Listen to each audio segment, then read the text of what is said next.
মানুষ হিসাবে তো বুক কাঁপে যে একটা ভাবলাম যে ওর কোনো সম্পর্ক নাই ওর সাথে। একটা মানুষকে কিভাবে এইভাবে মানে একটা ছেলের পুরুষ অঙ্গ কেটে ফেলা মানে তার জীবন শেষ করে দেওয়া।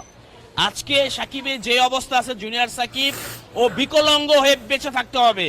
তারপরও ডাক্তার বলেছে মাত্র 1 সপ্তাহের মধ্যে হয় জীবিত হতে পারে, বেঁচে থাকতে পারে, নাহলে মরেও যেতে পারে, কারণ চিকিৎসা করার মতো ওর সামর্থ্য নাই।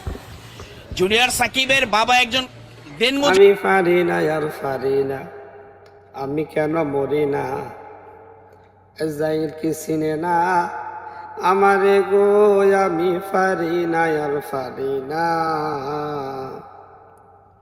ওই তো 2 দিন পরে মরবো, আজকে বললে কি ক্ষতি, এই দুনিয়া তাল বাগানা বুঝলাম না এক রতি, ঘরের রমণী যেন কাল নাগিনী, ঘরের রমণী যেন কাল নাগিনী, এতদিন বুঝতে পারলাম না রে, আমি পারি না আর পারি না, আমি পারি না আর পারি না, আমি কেন মরি না,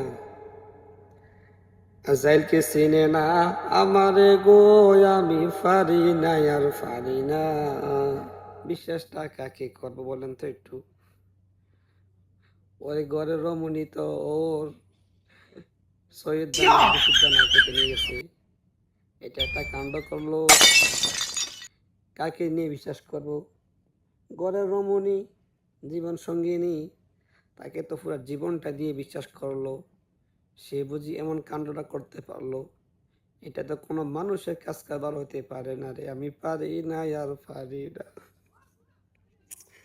এর ভাই তোরা জীবন শেষ, বিশ্বাস করার কারণ